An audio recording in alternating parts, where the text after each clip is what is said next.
Parce qu'un communiste, c'est pas évident de s'intéresser à l'écologie.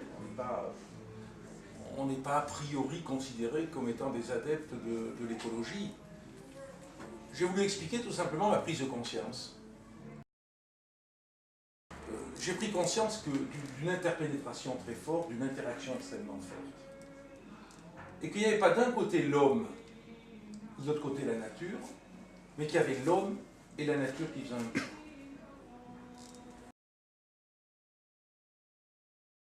Va pas me dénoncer auprès du Parti communiste, parce que je me rends compte que je fais attention. Non, mais c'est très important. J'aurais dû peut-être davantage, c'est bien que tu poses la question, faire lien avec les questions sociales. Parce que d'une part, c'est indiscutablement partout sur la planète, que ce soit chez nous, que ce soit dans n'importe quel pays du monde, les premières victimes des problèmes environnementaux sont les plus pauvres. La question de l'eau touche prioritairement, bien sûr, les peuples les plus pauvres. L'augmentation du niveau de l'eau va toucher les populations qui sont les plus pauvres. Le développement des biocarburants concerne les populations les plus pauvres d'Amérique du Sud qui vont être chassées de leurs terres, où il y avait des agricultures vivrières, pour développer une forme de monoculture. Et donc, il y a les conséquences des choix qui sont faits ont des conséquences directes sur le devenir de la planète. Et je dirais que, en plus de ça, il faut donc, ce qui veut donc dire, moi, en tant qu'élu, ce sera un des thèmes du congrès de l'association des élus communistes de la semaine prochaine, en tant qu'élu, il faut donc qu'on ait continuellement qu'on fasse continuellement ce lien entre les choix de gestion que l'on peut faire au niveau environnemental et les questions sociales. Il y a encore un an ou deux, quand dans une réunion publique, j'ai des souvenirs très précis, j'étais allé faire une réunion à Die par exemple, dans la Drôme, quand quelqu'un abordait le mot décroissance, je montais sur les rideaux, je dirais après, quoi.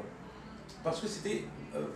je prenais le mot dans son acceptation brute en quelque sorte. Et de la même façon, si j'avais une forme d'attachement, même si je ne le disais pas, au productivisme, par le fait que lié au développement des sciences et des technologies, ça amène le productivisme par lui-même, amenant au progrès de l'humanité, au bien-être de l'humanité. Et ce que je dis, il faut qu'on accompagne toutes les initiatives, à quelque niveau qu'ils soient, qui sont des initiatives de résistance au système. Pendant quand j'avais ton âge, je pensais au Grand Soir. Hein. On a souvent eu tendance à dire on va attendre la révolution pour que les choses se règlent. Moi je dis que le Grand Soir il se fabrique tous les matins ou tout le temps. Et il faut que systématiquement, par rapport à des questions sociales en particulier, qu'on essaie d'apporter des réponses qui sont des réponses de proximité. D'où la nécessité, je l'ai dit tout à l'heure, de redonner par exemple du pouvoir aux salariés dans les entreprises, bon, c'est un exemple, je crois beaucoup à ça, donc à la fois parce que je trouve que c'est un enjeu d'un bon développement économique et c'est un enjeu au niveau de la protection environnementale, donc je crois beaucoup à ça, c'est-à-dire de donner du pouvoir aux salariés. Pour moi c'est vraiment prioritaire, et en même temps qu'on mette en place tout ce qu'il est possible de mettre en place comme système alternatif. C'est-à-dire, notamment dans le domaine agricole, qu'on développe de plus en plus les liens entre le consommateur et le producteur. Il y a les AMAP et d'autres.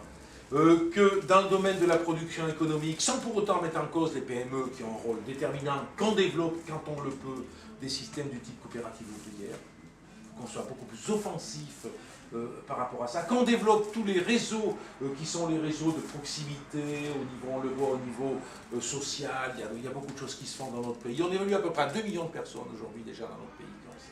Mais aujourd'hui, c'est considéré comme une niche, ça.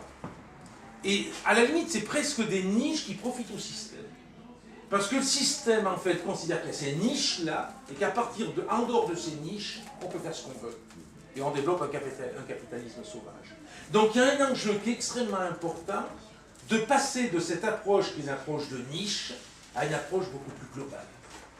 Et je le dis notamment à mes camarades communistes, comme je l'ai élu ici, il faut que nous, par rapport à ça, on soit à la pointe de ça.